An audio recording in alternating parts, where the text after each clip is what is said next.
तर नमस्कार मित्रांनो, ज्या मिडवीक एविक्शनची आपल्या सर्वांनाच उत्सुकता होती ते आज एविक्शन फायनली झालेले आहे।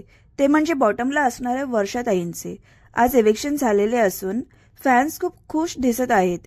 याचे कारण असे की बिग बॉसने या आठवड्यात वोटिंग ट्रेंड प्रमाणे ज्यांना सगळ्यात कमी वोट मिळत होते त्यांचे एविक्शन केलेले आहे।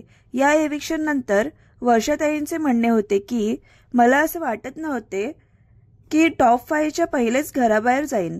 तर निक्की देखील या ठिकाणी वर्षाताईंना सपोर्ट करताना दिसली। निक्कीच्या मते वर्षाताईंचे एविक्शन हे अनफेअर एविक्शन आहे।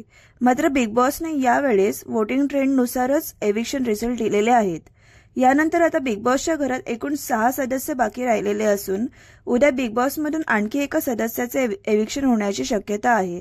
आताचे वोटिंग ट्रेंड पाहिल्यास जान्हवीचे एविक्शन होण्याची शक्यता आहे। मात्र तरीही तुमच्या मते कोणता सदस्य उद्याच्या बिग बॉसच्या शो मधून बाहेर जाणार हे कमेंट करून नक्की सांगा।